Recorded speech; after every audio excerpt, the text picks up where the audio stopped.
Hey there, good morning. Welcome back to my garden. Today I'm going to be working on replacing some old, not so good looking dead plants in my gardens.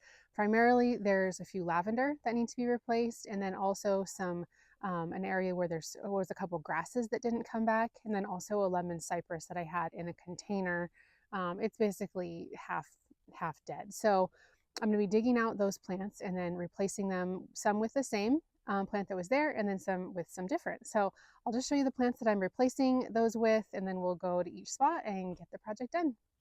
Here's a few of the plants that we're going to be working with. There's just two Munstead Lavender right here, and then just a silver Spanish lavender that I'm going to be replacing in the backyard. And then here's a Boxwood that I'm going to be putting into the container that had the lemon cypress in it.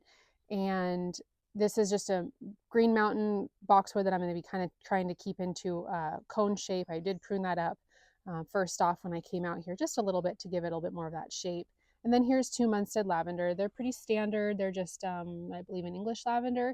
And I'll put the stats up on the screen because I don't quite remember what they are, but just a nice sweet purple flower.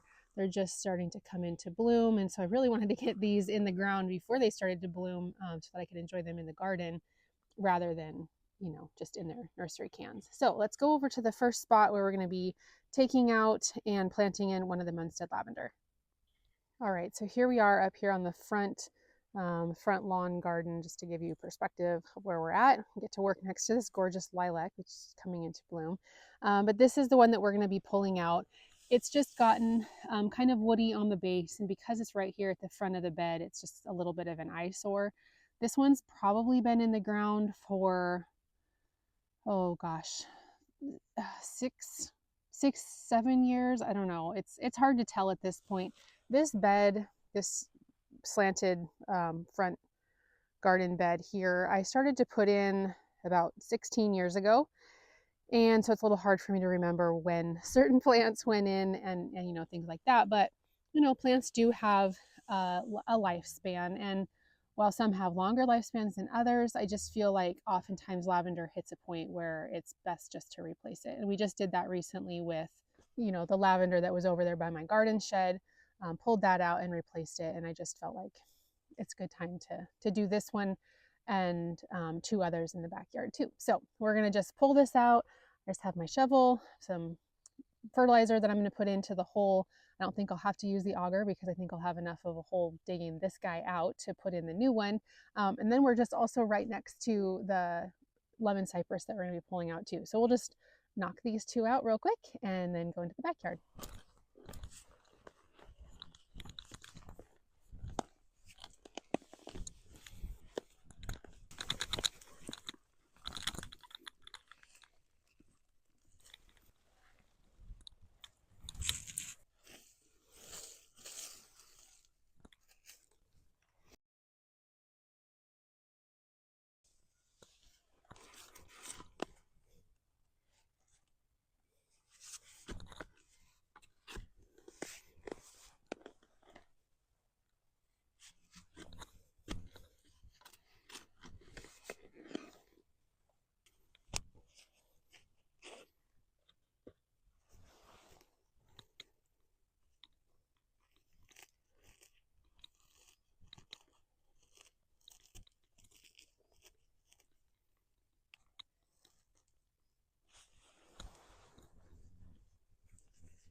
What is with you?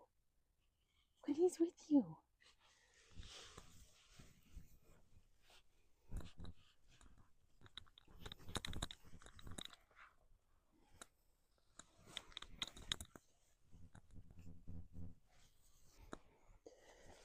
All right, the first one is all planted up and everything around it looks like it can breathe a little bit. I was able to find some weeds to pull.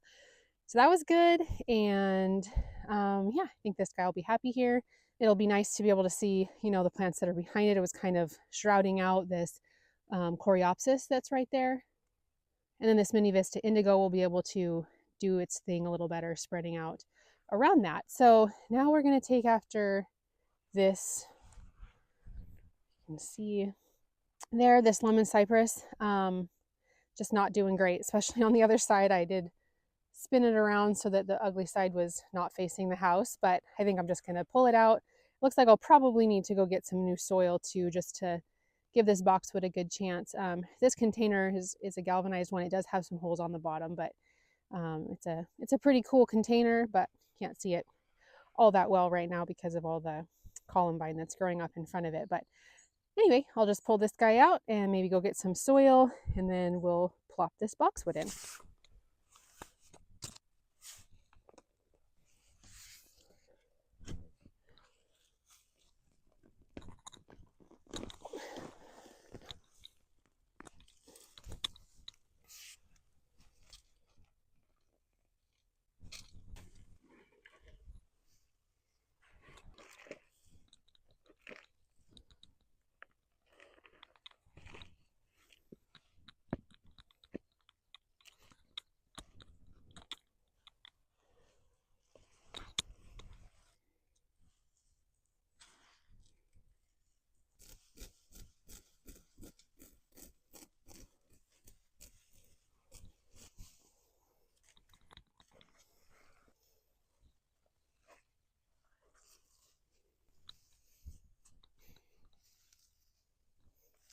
All right, the boxwood is in, and I had to pull out quite a bit of, roots and stuff like that from the lemon cypress.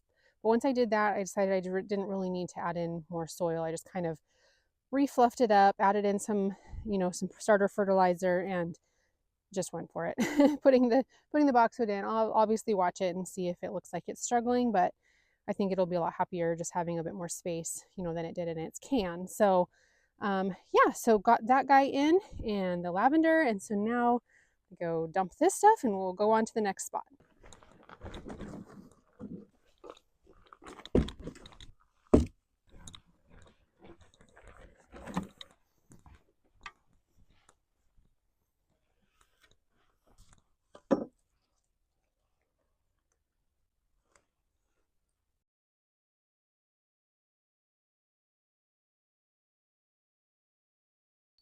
So here we are now in the backyard, in this walk-through garden space, and this is a silver Anouk, I think is how you pronounce it, Spanish lavender, and it was huge and very prominent in this space. But again, it just seemed to not be blooming as well, and just very woody on the bottom, not a whole lot of new growth on the top. So I already cut it back just because it was really shrouding, again, these plants that are around it, and I didn't want it to prevent those from, kind of having the best start that they could, knowing that I was going to take it out. So I cut it back really hard, and now I'm just going to dig it out, and I'm going to replace it with another one of the same variety that is really beautiful and really ready to be blooming gorgeous in this spot. And so you may be wondering why I'd be replacing this with the same plant if, I know that it's going to get big, it's going to get kind of too big for its spot. And it's just because I really like the plant and it did well here. And I don't mind knowing that this plant's probably, again, 7 years old. I started planting in these beds about 7 years ago, and I know that this was one of the very first ones I planted. I don't mind knowing that in 7 years I'm going to probably have to replace it, for the simple fact that it has such a beautiful impact with the silver foliage. They bloom really well for us here in our zone. So yeah, I actually just last year replaced the one that was on this side of the steps, and this was just a little 1 gallon container, smaller than the one that I'm planting in today. I think that one's at least 2 gallon, possibly 3. That's a pretty good size one. So this one though was just a gallon size, and it's already doing really well. It's all budded up, and yeah, I just love the combination of the chartreuse and the silver and the red, and these bright leaves here, and then the glossy green of the rose that's climbing up very happily up this arbor. I just planted this one in last year, and I just came up here and noticed how badly it needed to be attached to the arbor.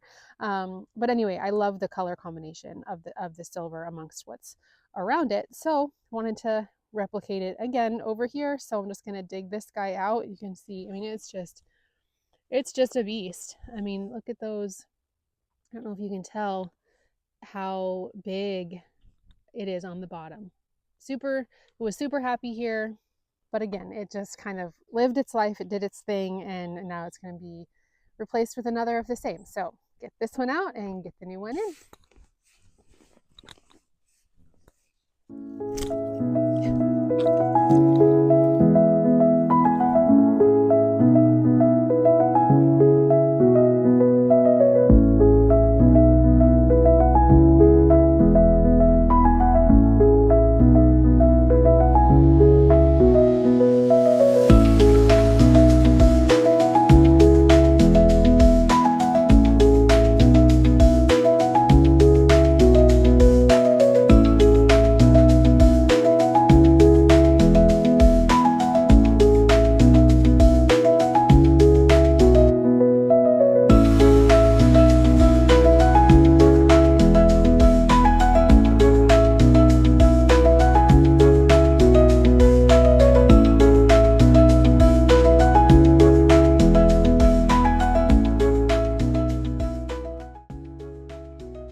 Doesn't that look lovely there?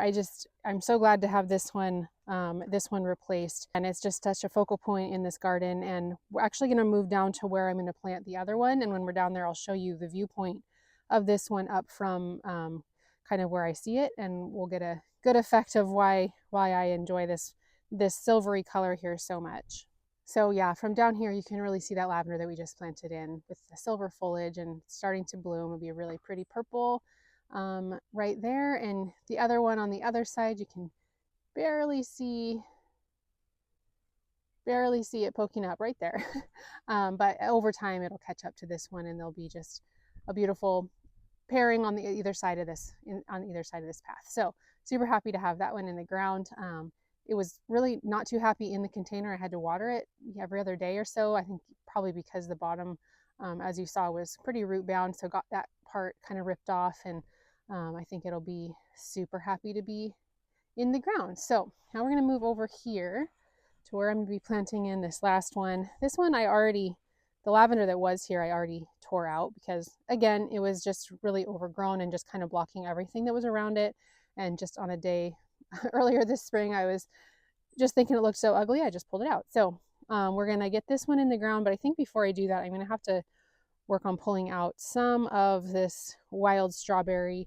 It's starting to make its way up into this bed, and I don't really want it to do that. I'm also just going to limb up this spirea really quick because it's kind of over the phlox a little bit too much. But honestly, it was one of the benefits of pulling out that lavender when I did, because I could see this phlox blooming so beautifully throughout the early spring and just the last couple weeks.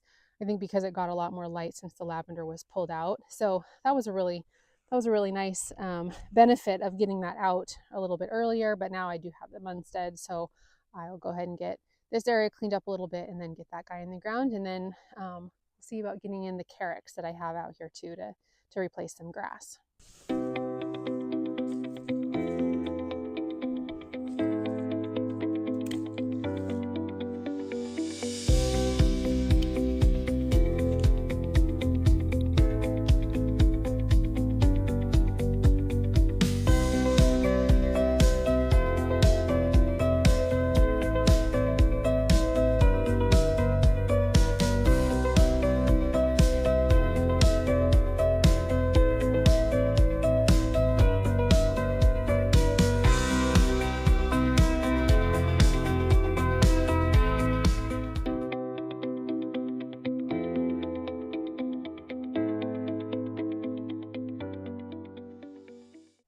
Easy peasy getting that guy in there. That's just another, like I said, another Munstead, and I just looked up the stats on that one. It'll just get probably 12, I don't know, maybe 18 by 18 or so there. So it'll fill in that spot a lot better. I think it was probably a grosso that I had there, like I did in the front yard, and those do get considerably larger, probably twice the size of the Munstead. So this is a light purpley bluish, just a pretty light lavender color.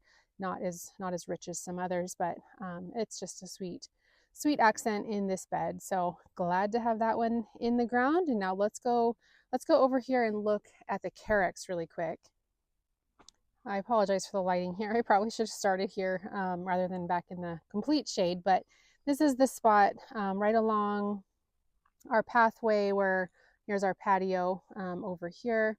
And this area, I had these little grasses. I wish I could remember what they were called. This one is coming back pretty well. I think I could actually dig that out and divide it and put it someplace else. But this one didn't come back. And then there's one just kind of tucked underneath. You can see that tucked underneath this spirea that's trying to come back, but it just doesn't get enough light there. But mostly because this one is totally dead, I'm gonna dig all three of those out. Well, I don't know. I might as well just leave that one back there because I'm not gonna plant the Carex in the same spot. I'm gonna move this purple sedum, and it's obviously just in a container, so that's easy to do. And I think I'm gonna plant Carex right here, and then in this spot right there. I could move this rock and yeah, I don't know. I might do that actually. I might scoot this rock over there and do 3 Carex right here. We'll see. First things first, I'm going to dig this one out. I'm going to dig that one out and I'll move that, and then we'll see, put the Carex in and see what we think. But these are the ones that I'm going to be replacing them with. They are variegated Carex. Carex does pretty well for me here. It's a evergreen and feather falls grass. You can tell it's just a pretty variegated one. It kind of has a little bit of a, I don't know, a little bit of a wild effect to it. I like these in my gardens because of the evergreen nature of them. If the dogs leave them alone, they continue to look pretty like this. The dogs kind of like to chew on them, prune them a little bit for me, but that's okay. So I'm just gonna, like I said, get these ones out, and we'll place these ones in and see about the placement of them regarding the rock.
Well, what I'm debating right now is the height of these.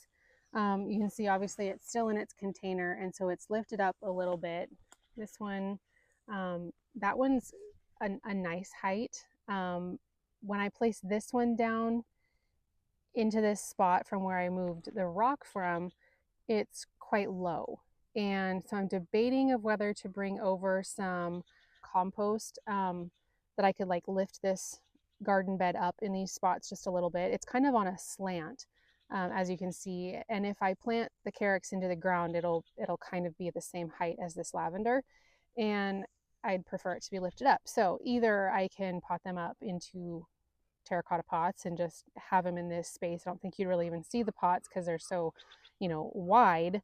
I don't think that's a good long-term option for these guys though. Although I did have these overwinter, well, a variety of these overwinter in my front garden, and they were just in their nursery cans. So, I mean, they can handle being in containers for a little while. So I think, I don't know, maybe I'll see what I have for containers and see if I can do that to where I think it would be kind of inconspicuous, lift them up, out of the garden to give them a little bit of height just for this season maybe, and see how they do. And maybe until I can get some actual like bedding soil, some garden soil, either from another area of my garden if I dig anything else large up, or I can just get some, I don't know, if I do any other gardens where I need soil, then I could plant these into the ground. But I think for right now, I will look and see if I have a container that would suit at least 2 of these. I don't know. That one looks nice elevated up too. So maybe I'll see if I can find 3 similarly sized containers that I can pot these up in.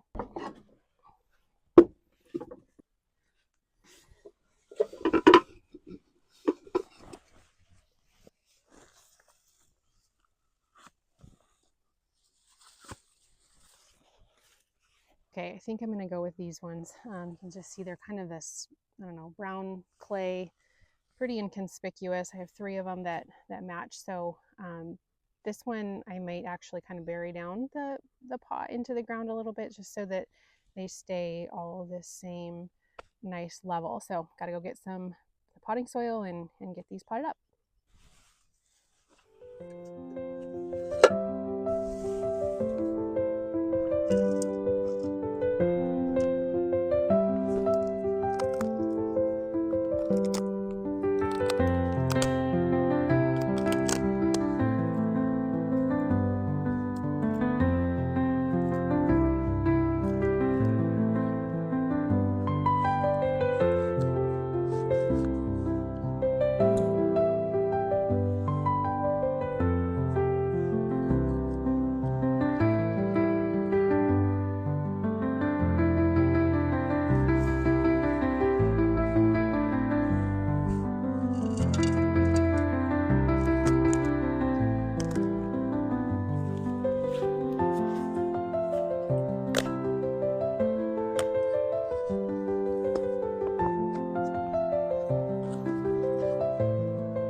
The Carex is in their little containers. As you saw, I did change my plan from using these little brownish ones to the brownish gray ones, just to the terracotta.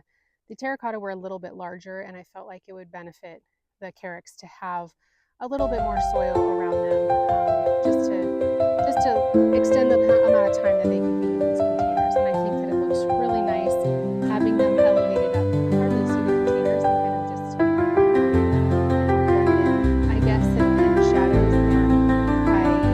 And of course, it's ideal to have this terraced look when you have a bed that's any bed, but especially when it's on a slant like this. It's nice to have it gradually get taller, and I think putting these Carex in these pots it accomplishes that. So glad to have these guys in. It's not exactly what I had planned. Ideally they'd be in the ground, but I think, as you saw, they were quite root bound. They were completely dry, and top they still looked amazing. So I think that they'll be just fine in these containers for a while. And then I wanted to show you too where I moved both of the pots. The pot that had the purple sedum that was in that bed, I brought it over here to this little collection.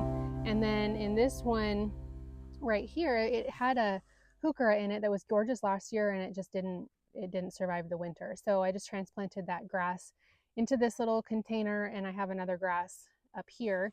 I don't recall what either of them are, but I know this one is one that gets a little bit taller, and just by the placement of this one that I had in the garden, I know it stays a little bit shorter. So it'll be good to see what that one does. It needed to have some of the dead stuff, pulled out. As you can see, there's kind of a spot back here, but grass does that after a while. It just starts to die out in spaces, and that's a good indicator that it needs to be pulled out and either divided or transplanted or whatever. So I think that will do well there, and I like this little collection of terracotta pots with just some different, really different textures, but it balances it out nicely to have the grass here and a grass there. So I think that turned out pretty cute, having those right there. Well, I think that's going to be it for me for this project of the day. I'll probably be out working on some other things a little bit later. But for right now, I smell breakfast being made by one of my boys inside, and so I'm realizing I'm kind of hungry. So glad to have the lavenders in and the old plants out, and just a little bit of a refresh on these few spaces in my garden. And yeah, looking forward to what comes next to plant. I still have a bit of a collection over there to get into the ground. So we'll be working on that very soon. Thanks for hanging out with me today, and we'll see you guys in the next video. Bye.